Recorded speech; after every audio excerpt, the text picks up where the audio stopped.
Right, so welcome guys to another episode of eProcast, and today I'm continuing the American tour with my guests from North America, and this time I'm really happy to have alongside me all the way from Canada, Winnipeg, Canada now, Armaan Ahluwalia. He is the manager, the business analytics manager for Kansas City Chiefs, who are the latest, I call it this way, Super Bowl champions. Armaan, welcome to the show. Just share your background, your story, how you got into sports, and of course how you got to be with Chiefs, and of course congrats on the latest win. I think the entire team is excited. Yes, well, thank you so much, Eugenie. This is quite an honor. I appreciate you extending the offer to come here and speak today. Love what you're doing with the podcast. Think it's awesome. Love people that take initiative on that. So yes, as you mentioned, from Winnipeg, in Winnipeg at the moment, due to the current landscape, some personal stuff as well going on here as well too. So, but yes, Kansas City Chiefs, world champions. It is great to be a part of a great franchise and one that has been successful. I've been very lucky to be a part of a great franchise from 2015. Every year we've made the playoffs. So I'm gonna knock on wood there just to make sure that keeps going more or less. Well, you got Patrick Mahomes for another 10 years. Come on, man. Of course, yes, which is also very, very exciting. Huge announcement for the club.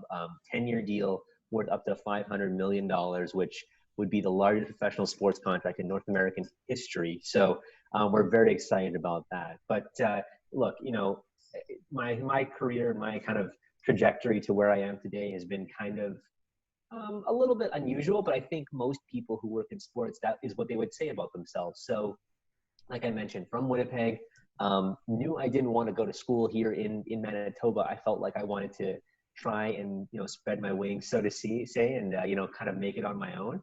Having a dad from India and mom from England who moved to Canada where they met, kind of that a little bit inspired me to kind of go out and try something new. So went to the University of Dalhousie, which is in Halifax in Nova Scotia on the east coast of Canada. Initially was going to go and do medicine or pharmacy. Decided before I got there to switch into the arts program. Figured I'd do poli-sci economics after taking a world issues class in grade 12, or senior year for Americans. And then when I got there, I realized this was not what I wanted, and it was not what I was interested in. So I switched to the business management. My family had restaurants growing up, so I was always in that entrepreneurial mindset. Both of my parents and even their parents were entrepreneurs in some way, shape, or form in their history. And so switched to business management, was really great, finished that up. But during that time, I started writing for a blog. I actually created my own blog, and I won't disclose the name of it. I'm sure somebody will go and find it, but it's been for quite a while, so hopefully it's buried on the internet. But essentially, one of my friends reached out and said, that you should write for the sports paper. Like the university has a sports section. You should go do it. And I was like, well, I don't know. I'm not qualified. I'm definitely not a writer. He said, you should go. So I did. I showed up. And of course, when I showed up, there was somebody who was also from Manitoba who happens to work there, Ian Fraze, one of my good friends.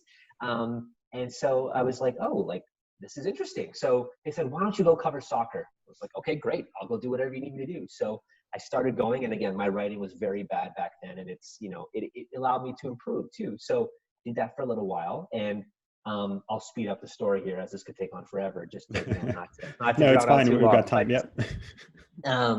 But essentially, there was a basketball championship. The national basketball championships were in Halifax that year, as they had it for quite a while. So I took that opportunity and said, "Hey, I'll go." So my friend Ian and I, we all dressed up and we wore like proper, media attire and showed up with the intent to be super professional. So when I was there and covering it, which was an awesome experience, I met some people who were starting their own company called NorthPoleHoops.com. And so they were a scouting service in Canada for basketball, which at the time, even then, Canadian basketball was not necessarily the world power that it has started to become. Even now today, the second most NBAers outside of America, more or less, come from Canada. So I said, hey, I'm interested. I'm looking for something to do this summer. Can I help? And so they're like, yeah, great. Why don't you cover all things basketball in Manitoba? And then when you're back in Nova Scotia, cover those. So I started to build my own public brand and opportunity, more or less. And then what that turned into is when I came back to Dalhousie for my final year, or third year, sorry, it allowed me to start covering games. So I started doing the color commentary. I started broadcasting the games. I was doing the camera work to begin with, and then I got to go call games. So I got to call soccer games and basketball games. And there was a university, for those that are from Halifax or know of it, that Dalhousie and St. Mary's share a street. So I would walk down after class and cover some other basketball games during the week too. So I was keeping very, very busy, but learning it. And I think one of the things that has benefited me over my life is the ability just to remember things, randomly, to the point where I could remember exactly where I'd seen each player at each time in the high school gym, in a college gym. How good was he? Was he faster than this person? And it allowed me to start to build this database of knowledge, so that when I was talking, I almost became, to a certain extent, a fault, an encyclopedia about the teams and the players and everything. And I just realized that this was so much fun and I loved it. It wasn't work. It was just, I'm writing an article anyway. I might as well color and commentate and get myself and my personal brand out there. So after doing that, realized that, working for free was not an option when I graduated. So I moved back to Winnipeg. And so the Winnipeg Blue Bombers, which is the Canadian Football League team here in Winnipeg, built a brand new stadium. So I had reached out to some people for a class, and I said, hey, I'm coming back to Winnipeg. I'm looking for a job. Do you know if you guys are hiring? I'll have a wide skill set. And she said, oh, because your family has restaurants, we need somebody to manage the food and beverage side. Oh, cool. The company, Ovations, which is now Spectra, for those following along, is looking to hire some people, and they need some good people. I think you'd be a good fit. So I went in for this interview, which was very unusual because the team and the food and beverage vendor at the time was very different. They're two sides, and they were both kind of fighting over me in a weird way that I was unaware of. It was a very unusual meeting. But anyway, so they agreed that I would manage the team. So I managed the suite level, or luxury boxes, is more commonly in Europe. I managed about 30 of them on game day. So anything to do with issues with food or prepping the suites or whatever the case may be kind of ran through me. So I managed a team of about 25 to 30 people on game day, depending how many people showed up. And a lot of people did not show up. It's just transient work you have to kind of get used to in terms of who you're working with. So every week was a new challenge. There was a grease fire one time and the elevator shut down on the other side of the building. So we had to literally manually carry all the food up across the stadium, which is very difficult when people want to take hot food off of your plate. So did that for a year, but knew I didn't want to do it forever. Decided to do to take my GNAT and go do my MBA. So the year before I graduated Dalhousie, I'd met a Canadian who was in the San Diego State program. And so had a chance that once I graduated, I flew down and said, this is what I want to do. So I really enjoyed, meeting Scott Minto, who has been on the program as well. And this was kind of the right fit for me. So came back, finished out the season, got accepted, went to San Diego in 2014, and then essentially did the 1-year program.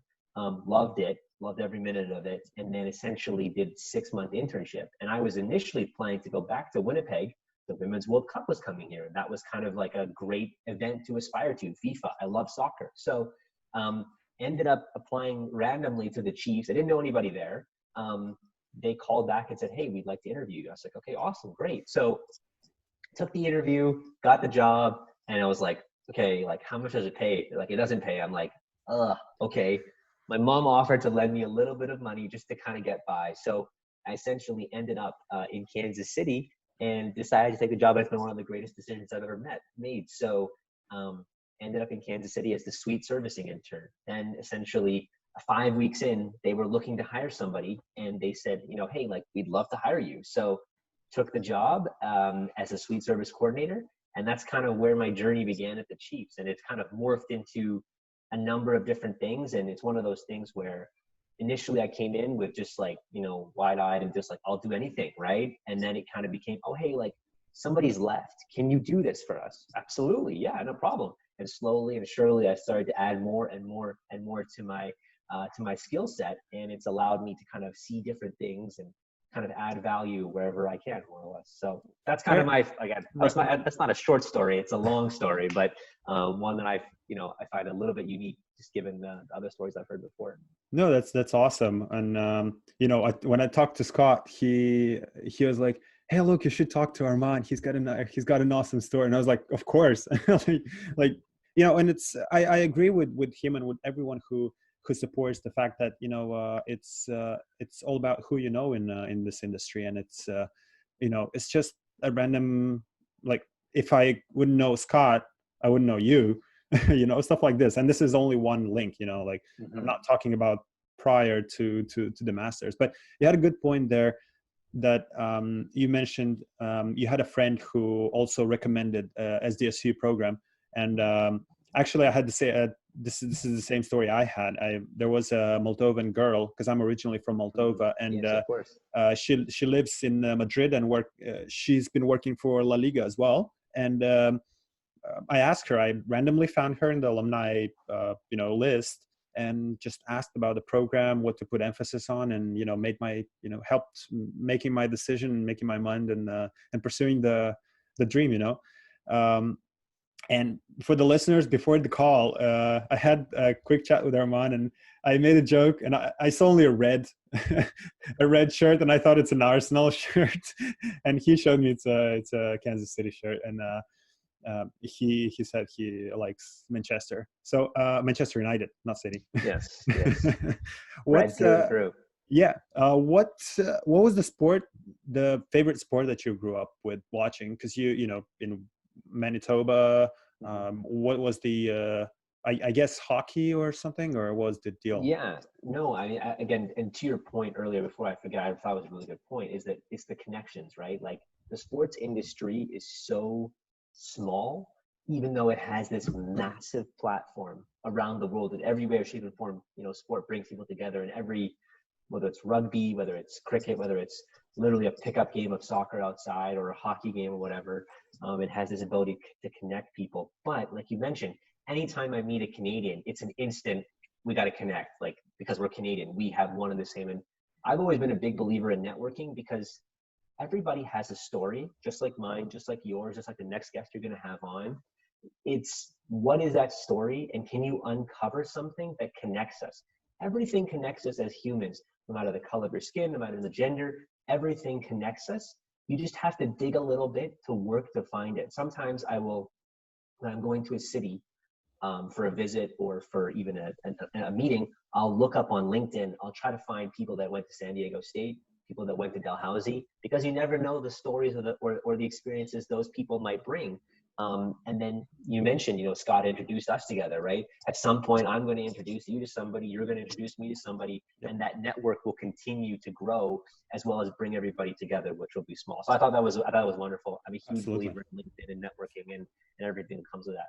But to answer your actual question, yeah. So growing up, I was just obsessed with any kind of sports here or there. So my favorite sport probably to watch is probably American football. However, my favorite sport to play is probably soccer and or cricket. Growing up with a dad from India and a mom from England make me a perfect cricketer, or at least so I think. In the sense that, for me, all sports growing up, basketball I played, soccer I played for quite a while. Was very into racing, cricket. We were talking about this earlier. Rugby is a sport I'm starting to learn a little bit more about and try to find it, right? But it goes back to what was available and what was on, right? I never played hockey growing up because neither of my parents did. And so, hockey can be very expensive. And so it wasn't like let's go do hockey and sign up and go take you out at 6 o'clock in the morning for an ice time. It was more of, okay, soccer's here. You got your shoes and your jersey and your kit. You can go now. So it's just one of those things where growing up, it's a little bit different, more or less. So moving towards, because of course all your experience just built you up as your personality, your experience, and so on. And you mentioned right after you graduated from the MBA at SDSU, what was the first role that you did with the Chiefs, and like what were you doing at that point as you got into the organization? Yeah, so the experience I had in Winnipeg with the Blue Bombers allowed me to bring those experiences to the interview for the suite services Right. position. So our luxury box has a suite servicing coordinator. So at that time, essentially myself and another person was responsible for all things entitled to suite. So any account manager question that they had, so decision makers building relationships with top CEOs who have questions, get to know them when it comes to renewal time. What can we do to kind of help them or at least kind of foster that relationship? So that was kind of initially what I first did, right? And then they said, okay, why don't you manage the CRM system? This is a new thing. Why don't you try to take on that? Okay. Then it was, hey, why don't you do some reporting for us? I need to give that to you so that my boss can open up a little bit more time. Okay, so now he's got essentially, so I've got now all the reporting. So then anything to do with finance and whatnot. And then before I transitioned to my to the coordinator of business analytics, I was doing a little bit more of, hey, we need to do the partnership stuff. So I got into corporate partnerships, which is where I sit now, more or less. So yeah, kind of essentially every couple of months or so, it was, hey, I need you to do this. Can you add this to your skill set? We think you can do this. Or literally it was somebody's leaving. We need you to pick up the slack. What can you do here, sort of thing. So it balanced inside and out, more or less. But I think it's been a great experience. Right. And you got from food and beverage and sweets and stuff like that to analytics and Yes. building strategies and executing on them and so on. Like your current role within the Chiefs, and you've been, I think, for 2.5 years or so in this role. What specifically Armaan doing in 2020? Yes, of course. Yeah, no. So it's been great in the sense that, one thing that I've been really fortunate to have is people that believe in me and bosses and whatnot, and that they've allowed me to kind of continue to keep kind of adding things that are of interest to me. So in my current role as the manager of business analytics, our partnerships and suites department is structured where we have a sales team and a service team. There are partnership salespeople and suite salespeople, partnership activation and suite servicing, but they all roll up to one kind of department head. So I sit in the middle of those teams. So I'm neither sales, I'm neither activation, I'm in the middle. So over my time, I have activated and I have serviced accounts. I got a chance to manage all of our media business, which was an incredible experience and very stressful, but also a great learning experience. I've had a chance to sell, which has been really cool, and then learning how that process works. So in my current role, I do a number of different things. So I do sell. So if there is an opportunity for a partnership where I have a relationship, I will lead those conversations and can. I do support the sales process. So typically we work in pairs, a lead and a support. So I'll support in that sense. I will still oversee our CRM system. I still oversee our reporting, whether that has to do with suites or partnerships or anything to do with finance, kind of from an auditing perspective, runs through me. I oversee our vendor strategy. So anything to do with different vendors, whether that be a new software or whatever to do with our partnership department, runs through me. I oversee our measurement strategy. So how are we going to take what we've sold and measure it, right? So, which is why I try to be in the middle. So on the sales side, I can come in and say, okay, so what are the KPIs?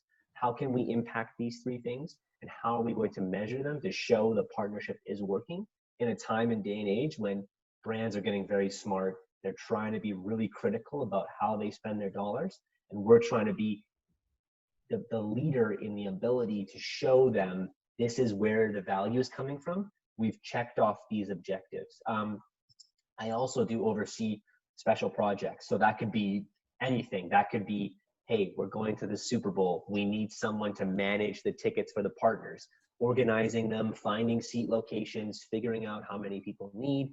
Can you go do that? And that's not a job description role that I consider myself to have.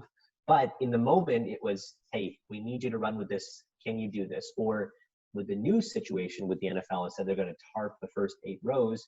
Okay, what's our strategy? How do we put it to place? Are we going to measure it? Are we measuring it?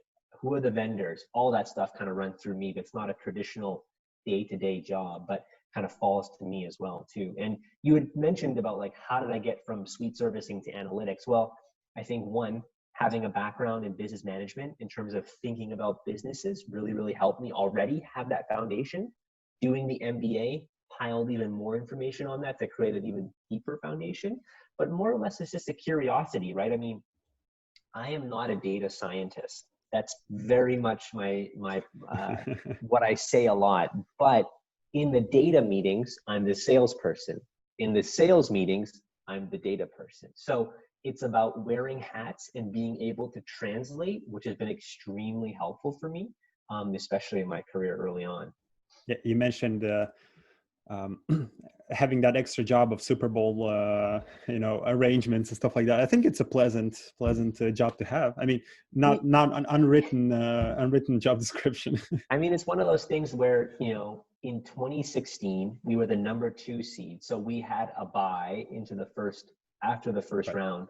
And we put together sort of a framework of what would it look like if we went to the Super Bowl, because a lot of people don't realize really like to put the travel for even the business staff, forget the football side. That is nothing to do with me, Right. let alone from partners, suite members. How are you taking care of your own business staff? That's a very lengthy process that takes a lot of time. And there are vendors that can come in and help with that. But I got my first taste of it in 2016 as it was if we win, we're 1 game away from going, right, to the Super Bowl. So what's our plan? Then in 2017, it was unfortunately cut short, so we didn't get that far. 2018, we got all the way up to just literally D Ford was an inch offside from us going, right? Which allowed us to put the framework together so that all that preparation we did, all that time, all the thinking through, literally when we got to last year, as soon as we finished our bye week in December, it was everyone is thinking about playoffs and everyone is thinking about Super Bowl. Our plan is that we're going to the Super Bowl. How are we going to execute when we do? So a lot of the work we've done in the 3 years prior, how many tickets would they get? Who would get the tickets? Where would we sit them? How would we sit them? How would we do this? What would we plan for the party? All those different things were already in motion. So literally, it was not even, I don't need you to focus on the playoff game. I need you to think about the Super Bowl plan. I need you to be focused on this because when we go, we're going. And so like it was actually really cool to see that kind of come to fruition and go, oh yeah, we did that. I have that document. Let me pull that out, make some edits, make some changes because we're going to get better. But how can we shift that and kind of use that? So that was a very cool experience, very stressful. I mean, holding a Super Bowl ticket, I've had the chance to do that in the past, but holding a ticket is, you can't lose it because that is it. That is the one ticket. And, they're locked away in the security safe, and the face value of every ticket, which the Super Bowl has become so expensive. It's just, there's extra heightened level of, okay, where is it? Where do we put it? Is it in the right spot? Okay, we've switched this on our grid. Are we going to switch the actual physical tickets? Because a lot of what we're used to right now is actually mobile ticketing, which has been a huge bonus for us, right? And with everything going on with COVID in the world, mobile ticketing is going to be sped up in terms of adoption rate. There's no longer going to be probably the physical ticket in 3 or 4 years. It's going to be completely gone. It's going to be just a literal tap. But you have a good point here. But at the same time, I think the physical tickets still have to. I mean, I'm all about digital, but whenever it comes to physical tickets, I think there is still this demand of memorabilia. Imagine Super Bowl ticket signed by Patrick Mahomes. Like, are you kidding me? I mean, it's one of those things where, yes, you do bring a very good point, and that is something that these vendors and entities like Ticketmaster are going to have to start to think through, right? I mean, just like you, I'm sure with all the trophies in the back end and stuff that you've got, you probably have a ticket from some game or some experience that you've been to. And I mean, I have a ticket from the Pro Bowl in Miami from 2011 that I still got, and I've carried around with me from Halifax to Canada to San Diego to Kansas City. It goes everywhere with me. But like, and I still hold on to it, and it brings back memories. Now, how will they fix that, right? That's going to be I've heard concepts about, okay, what if there's like a little kiosk that you could go and spend a little bit of money and then it'll print you out a game ticket or something. I think there's a small window of opportunity for those types of things, but yes, everything is tied to the ticket, right? And as much as the one thing is that for me, I am a more digital person, right? The ability to then, if someone can't go, okay, send me back the ticket. I'll give it to somebody else and then they'll go, rather than the old, okay, let's meet up at this time, at this place, and I'm already at the stadium. Where are you? No longer needed for that. So it's exciting technology coming to the forefront here of the sports industry. No, you're right. And it reminds me of all the memorabilia in general, like the sports cards, they're getting back into play. I talked with Scott a little bit about this, and I'm just getting all the 80s. Our parents used to collect them, and now I think all this stuff like tickets to important games that will bring back the memories and so on. I think it might be that Ticketmaster, for example, could on demand print the tickets to whoever is the owner of the ticket somehow and send and post it or something like this. I don't know. Like it might be also like in sports cards, in frames and so on. You never know. Yeah. I think there's a great monetization opportunity, right? I think people have shown that for specific experiences, they're always willing to spend more, right? Why does a backstage meet exist at a concert? Because you can't buy it. You can buy it. There is a price, but it's an added experience, which is where they get a lot of this additional added, right? I mean, we have opportunities for certain clubs or certain areas where it's exclusive. And, it's just that the sports industry is continuing to add these experiences as ways to show your fandom, to increase revenue. Will only continue to grow and grow. And I think it's going to be really exciting to see where that continues in post-COVID, right? I think that's going to be very interesting, right? I think you've seen McLaren kind of doing they're going to create again, I'm very, very limited on the details, but my understanding is they're creating for a loyalty program for their sponsors, essentially, where they can log in and receive all this extra specific content, right? And that's where I think the new jump is going as well, too, is this behind the scenes content. What was it? Barcelona released something on Facebook where it was like you could spend, I think it was $2 or something. Yeah. Like the partnership with Chili's, the tokens. They're like they sold out in like 2 minutes, yes, 2 hours. It was 2 hours or something like that. So like that is an example of a massive global entity using and leveraging its.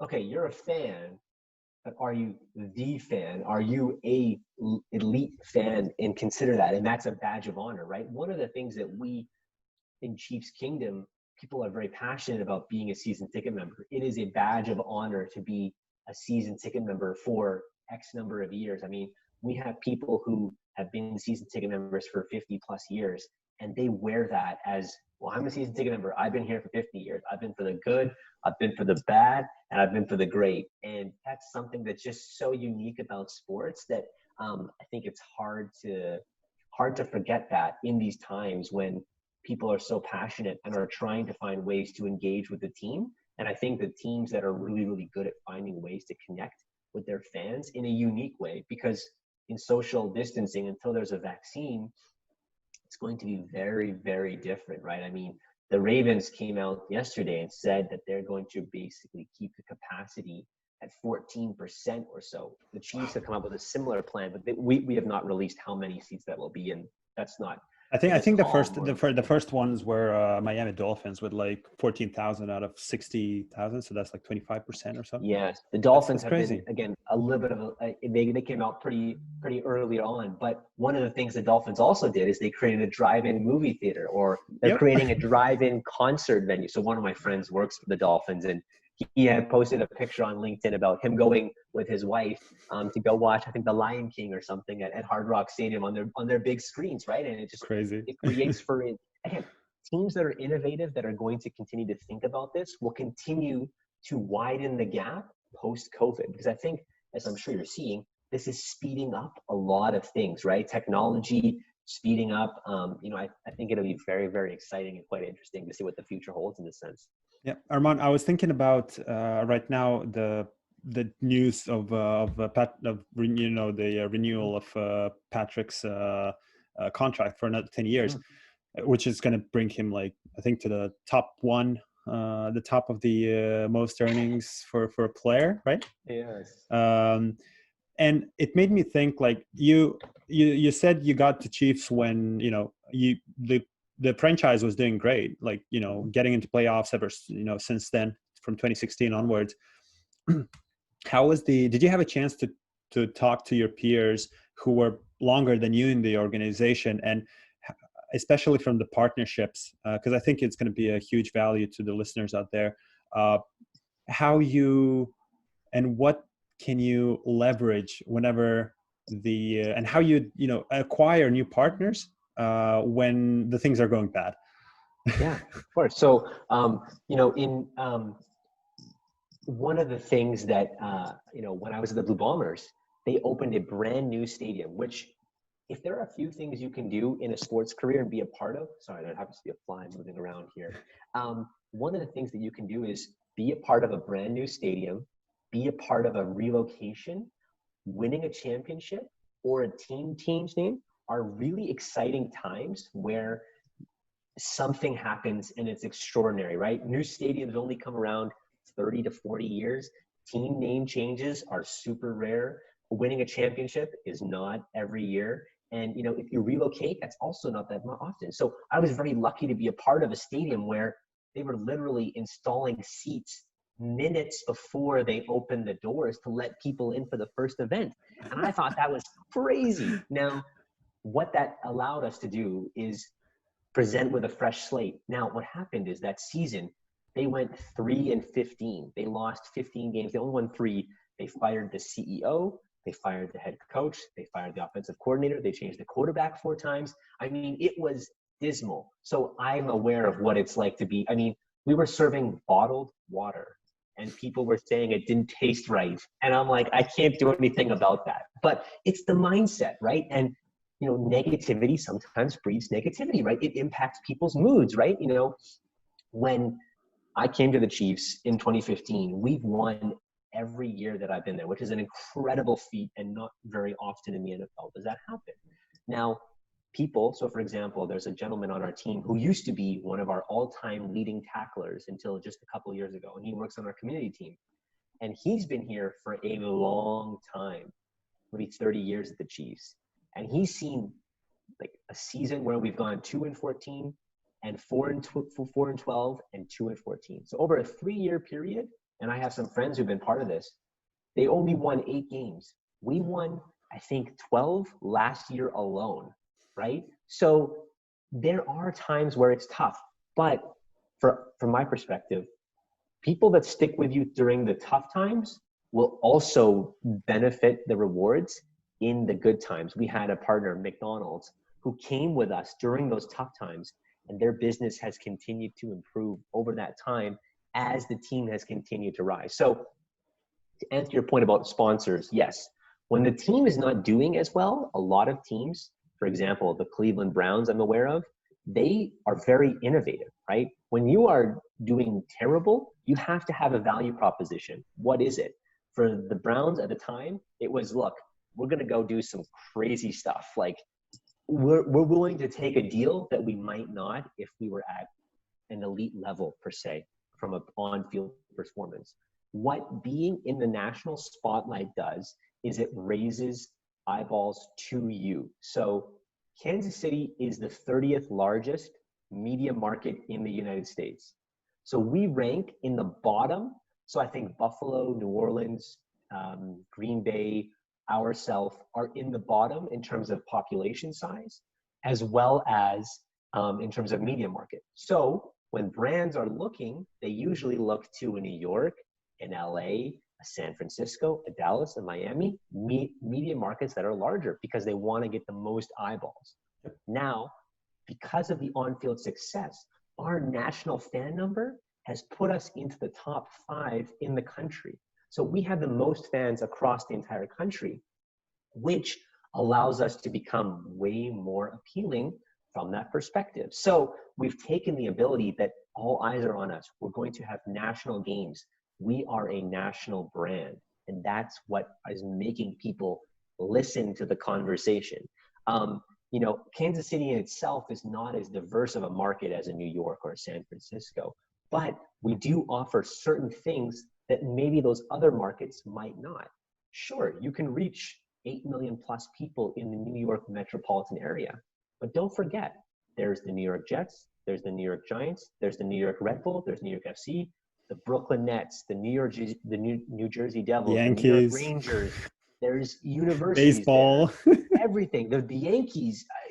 There's thousands of options, yep. right? And so that's something to consider. The Knicks, even, there's so many options. Whereas in Kansas City, we have Sporting Kansas City, the Royals, and the Chiefs. And so it's a smaller market, but there's less competition. So that it all factors into it. At the end of the day, it's, can you be creative? Can you think about new ideas? And at the Chiefs, we've been very fortunate where we don't have a set list of assets. We like to look at, okay, tell me your problems, things that you want to improve. Let me come back with some solutions, and let's design something together that will impact your business in a positive way. A lot of times people think about it being a win-lose situation. The brand has to beat the sponsor and get as much money as possible. Those sponsorship deals fall apart very, very fast. If we look at it as, here's what we're looking for in a partner. Here's what you want as a brand. How can we try to make those things work where it's a win-win? Because we'll have a partner like Coca-Cola who's been with the team since 1962. They've been with us for almost the entirety of the franchise. And that's something that we're very, very proud of, in the sense that we like to talk about our long partnerships and our ingrained relationships that we have. So we don't have 200 sponsors. We have more closer to 50 to 60, where they're very specific and they're really strong relationships, because we do ask for quite a bit of money for the fee, more or less, for the sponsorship. So I think it's all about relationship, but it's all about thinking about it as a true partnership. A win-win will make all of the difference, rather than looking at it as a win-lose. I love it. I love it. Everything you said there. And it's, I really appreciate the word partnership more than sponsorship. I think a lot of organizations are like, oh, we're looking for sponsors. It's not like that anymore. Like, you have to see what's the brand's, I mean, not the organizations, but the brand's mission, goals. If it's awareness, if it's, rebuilding their status or something like this. And you just have to, the organization is just helping with that and providing, the ecosystem to facilitate that. But Armaan, when it comes to fan base, because it's interesting, until back in February with the Super Bowl, what are your main markets outside the US where you notice the biggest fan base? Yeah, so the NFL does have some information on that. They do provide an out of market, if you want to call it that, report, where so the major markets for the NFL in general are, so Canada, which obviously I like to think that the increase of Chiefs fans in Canada is tied to me. However, we do have two Canadian players, Laurent Duvernay-Tardif, who's a doctor and getting his medical degree, and then Ryan Hunter, who was on the practice squad last year and should be on the main roster this year. So there's Canada, the UK, Germany, Brazil, and China are seen as the biggest, quote unquote, NFL markets outside of the United States. Obviously, Mexico as well too. Sorry, I forgot about that one. So they've had a couple games in Canada. They've had some games in Mexico. They've had some games in the UK. There was the NFL Europe, which I'm sure you remember many years ago, which was mainly in Germany. So again, I think for us, the report said that the most fans that we had happened to be in Germany. So again, we don't have any German players. We don't have anyone that claims to be from Germany necessarily on our team at the moment. But I think it's more or less just a lot of times that sometimes success breeds success, right? When you become more popular, you're on more national television games, is when it really impacts the ability for your brand to be seen. The more time your brand is seen, the more opportunities there are for eyeballs. The more eyeballs, it leads to more consideration. More consideration leads to more purchases. More purchases leads to more of everything else. It just, the pie continues to grow and grow. A lot of times when I talk to people from different parts of the world and I ask, what is your favorite team and why?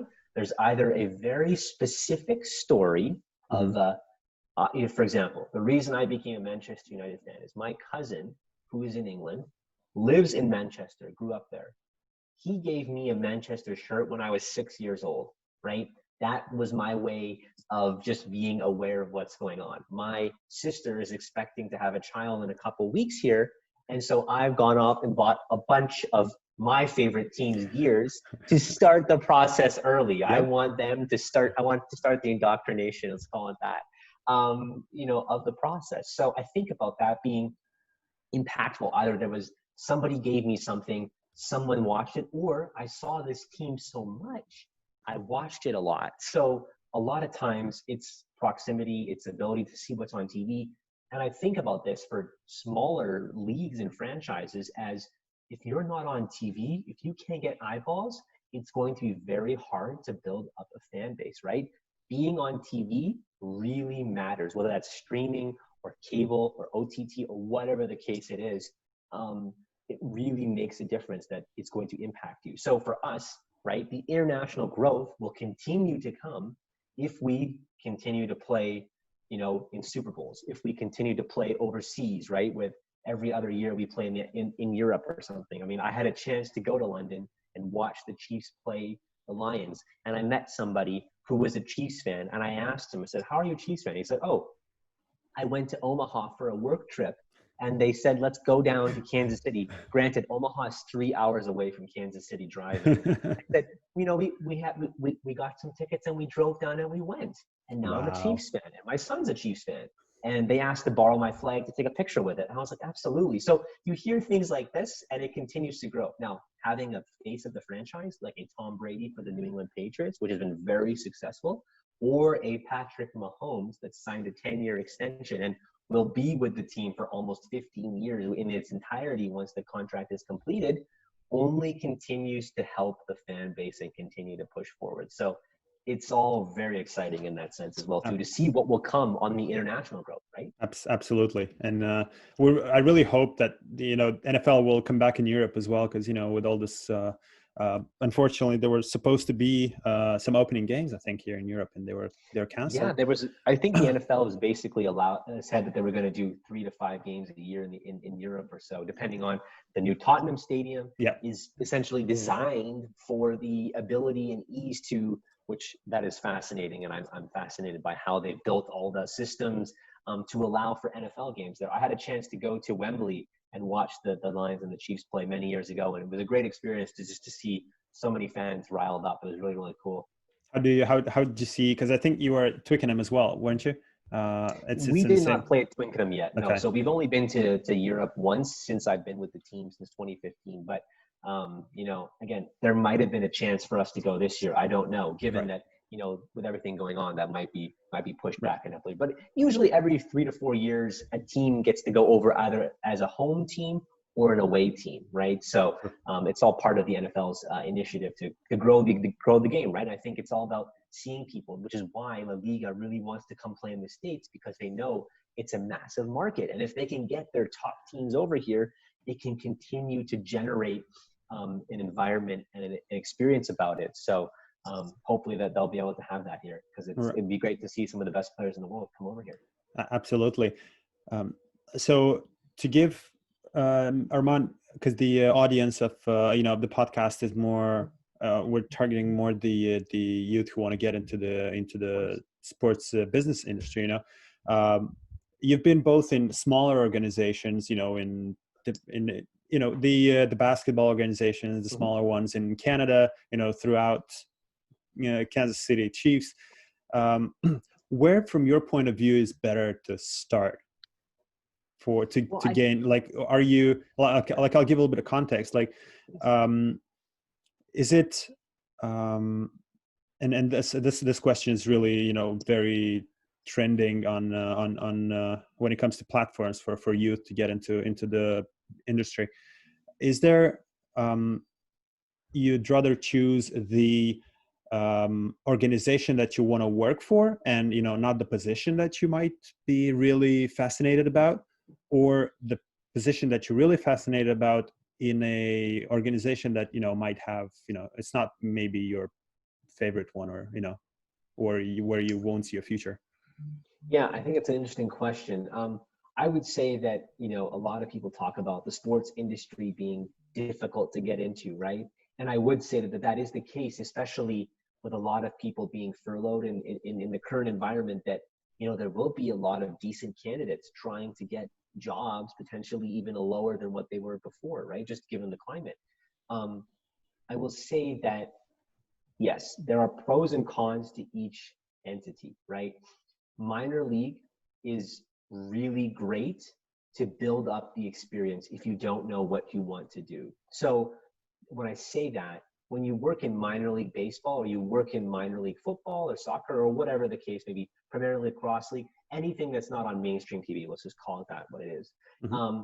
The ability to learn and experience everything from tickets to cleaning to being the mascot to changing signs to whatever the case may be is exponential. It really impacts your experience in terms of understanding how it is. A lot of people look for minor league experience as a way to say, okay, this person can do what I need them to do. So if you know what you want to do and you're very focused on that, I would say try to get in wherever you can. But in the sports industry, you have to be careful about the certain things, right? There's how much am I going to make? Understanding that certain places might not pay as much. What job do I want to do?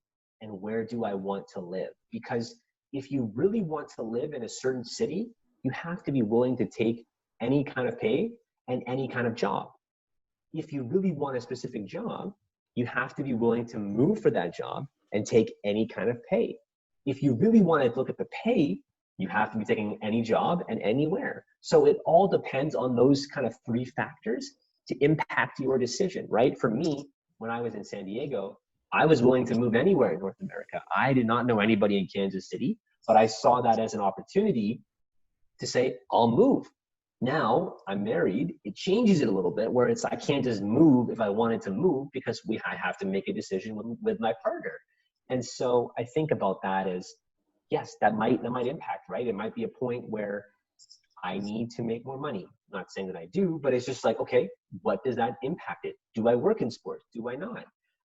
Those are all decisions that really impact, especially young people. But if you're young and you're single in the sense that you're not tied to anywhere, you can go do anything anywhere, right? And you can go build those experiences. It might be the middle of North America, but if you do it for a couple of years, you can maybe have the experience of, I really like this, or I need to go back to the big city, or I have to go home. But you have to be willing to then take a pay reduction, a job change, a title change in the positive or negative way to make that impact. So it's all about a little bit of sacrifice in the sense of, what are you willing to sacrifice to be in the industry, knowing that not everything comes that easily, right? I mean, it took me a little while to kind of figure out what I wanted to do and where I wanted to do it.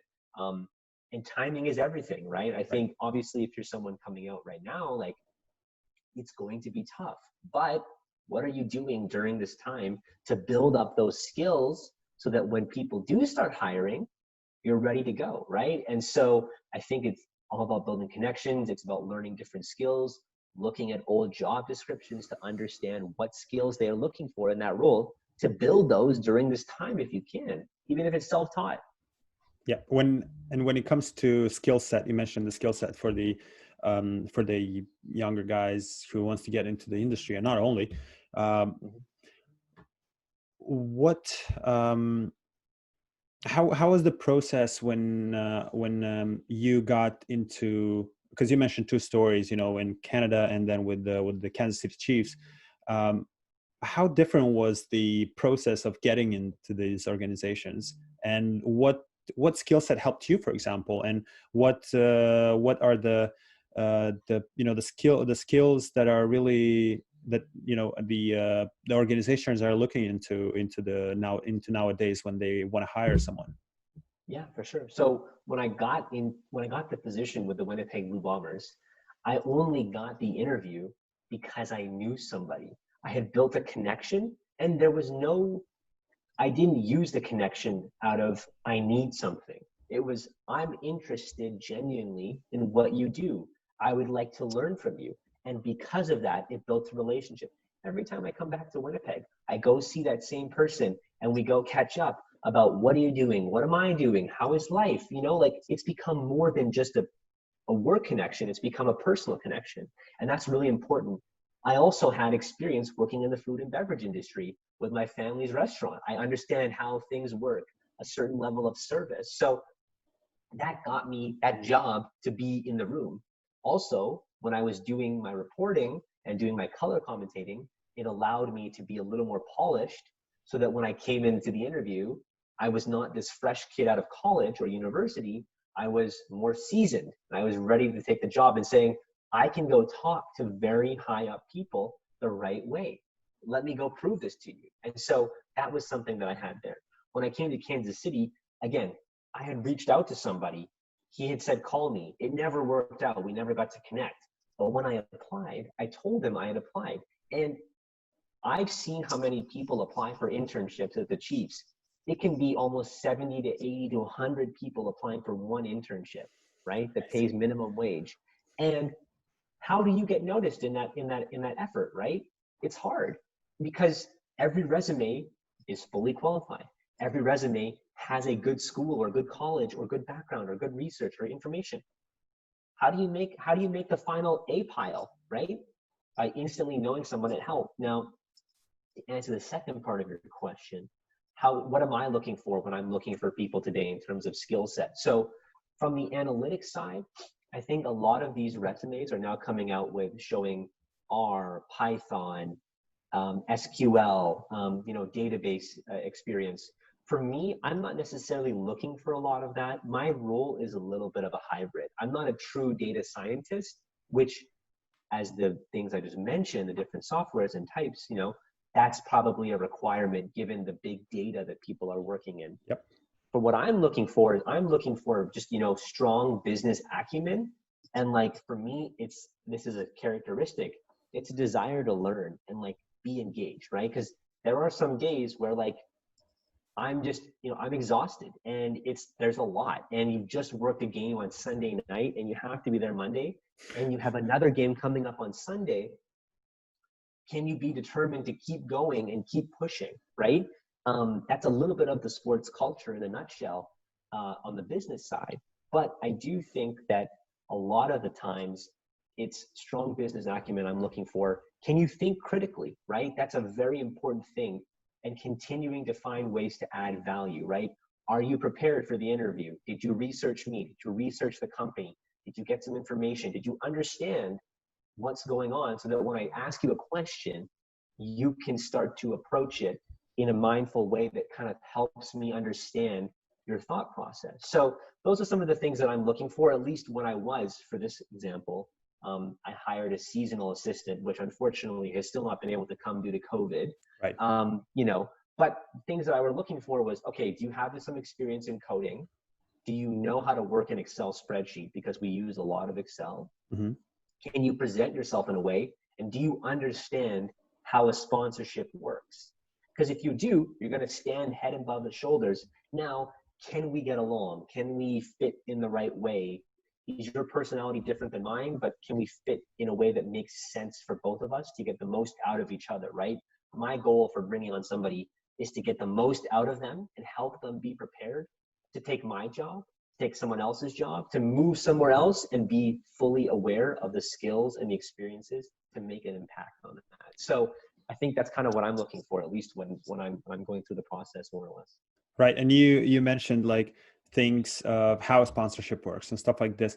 I really think now with the COVID situation, I think this is the perfect time. A lot of organizations and, a lot of people are putting a lot of stuff out there, and for free, because everything is going digital, everything is going online now. A lot of networking events that usually would be, in a building somewhere in Australia or in North America and would cost money. Now they're putting all that value for free out there on the internet. And I think that's everyone should use this time to get better and to Of course. acquire those knowledge. I mean, Um, it's as simple as reading the Sports Business Journal yep, every day, reading your local paper, following your local team, and understanding what they're doing. I mean, I watched MLS's opening game yep, last night, and I was seeing all the different sponsors, and I'm thinking, wow, that Adidas right in the middle of the center. yep. That's a Do you lot. like it? Do you like it? I'm Too big, mixed on too it. big, too I'm big. mixed on it. I'm mixed on it. It feels like it took away from the game a little bit. Yeah, But it's, listening to podcasts like this, signing up for free. I mean, I've signed up for tons of free conferences. Do I attend every webinar? No, because I'm busy and I have lots of stuff on the go. But usually, if you don't show up, they send you a replay so you can watch it on your own time. Okay, say the time. I mean, I signed up for a conference that started at 6 in the morning, my time. That's a little bit early for me. However, if I sign up, I can watch the replay maybe at 5 p.m. when my day's over and I want to watch something a little bit later. So I've been taking time to network and understand how other people are approaching these things. What ideas are they thinking about? How did you solve this problem that we're all going through? This is the perfect time to do that. And it really will make you better because you build connections, you build another understanding of, I never thought about it that way. Or, oh yeah, I saw that this company is doing this. Make it part of your routine, right? I mean, I listen to thousands of different podcasts almost a week, right? And now this one's going to be one that I add to my regular queue because you learn insights and you don't have to learn everything. But if you pull one nugget out of each yep. interview, it can really make a difference, right? 1% better every day, compounded over time, will become incredible. Absolutely, Armaan. You got a good point here. Uh, during the pandemic, have you started to have some new habits, or have you started to read new stuff or new podcasts that you want to share with the listeners out there? Yeah, for sure. So I try to read one audiobook a week. I also try to listen to as many podcasts as I can. So I just read the book Atomic Habits by James Clear. Mm-hmm. And so it's all about building habits and habit stacking and making a habit easy. So every morning now, when I get out of bed, take my dog out in the morning, and I come back in, I try to do push-ups and sit-ups, as many as I can, and then jump in the shower. And that's my main thing. Before I get in the shower, I have to do my push-ups and sit-ups. And I almost got to the shower this morning and I forgot that I had done them. So I did them ahead of time. So stuff like that. Again, lots of reading, lots of webinars, some networking, kind of like this a little bit, has been really become a large part of my my routine in interest to make myself better, right?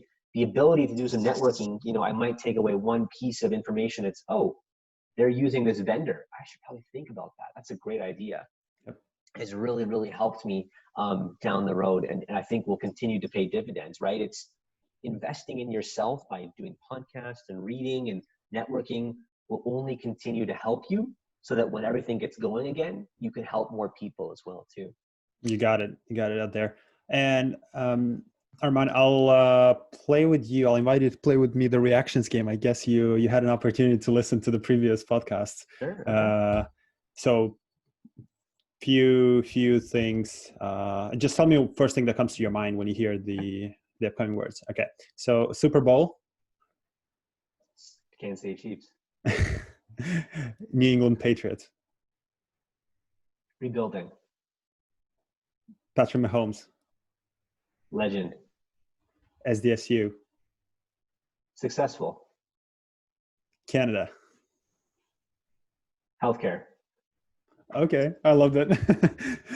All right, Armaan, thanks a lot for again for all the insights. I think everyone got there a lot of value. Like personally, like I got things I can't even find the enough thank you words and in my vocabulary just to share that. But thanks a lot for taking the time and joining me on this episode.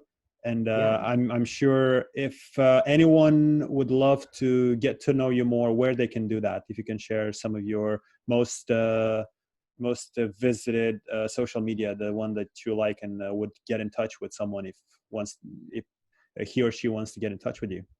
For sure. Yeah. So look, Eugenie, this has been awesome. Thank you so much for having me. Really appreciative of this. It's been a lot of fun getting to know you as well Yeah. through this podcast and interview. And for anyone listening, I like to post a lot of stuff on LinkedIn. LinkedIn's kind of my area there.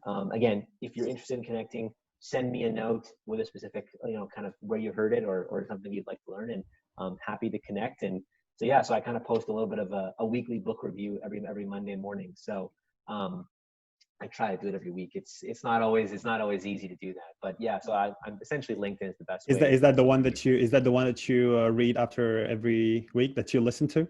That's what I try to do. Yes, I've got a full queue of books, and I'm trying to get through them as quickly as I can. Yeah. And I saw 1 month ago you read the Real Madrid Way. How'd you like it? Yes, I did. I really did like it. That was one that was extremely well regarded. The author actually even commented on my post, so that was very cool. But yes, Professor he did. Professor Stephen, Yes, cool. Yes, he did. Yeah, I've been lucky enough where a few authors, Ozan Viral, Thinking Like a Rocket Scientist, he had a chance to comment, and I connected him with some potential conferences that might make sense for him. So it is really cool, but the power of LinkedIn and social media can bring us even closer together. Right. I will post all the books that you mentioned, the latest one in the Real Madrid Way in the episode notes for everyone who is interested to listen. I personally listened to Real Madrid Way. That was awesome. Actually, Professor Mandis, Dr. Mandis, actually, he completed an Ironman last year. I was like, oh my gosh, the Kona, the World Championships. Yeah, wow. Yeah. So he prepared a lot. That was good fun, and yeah. Armaan, thanks again a lot. I appreciate that a lot. And anything I can do for you, just give me a shout. Of course. And thanks so again for hopping on the call. Of course. Thank you so much for having me.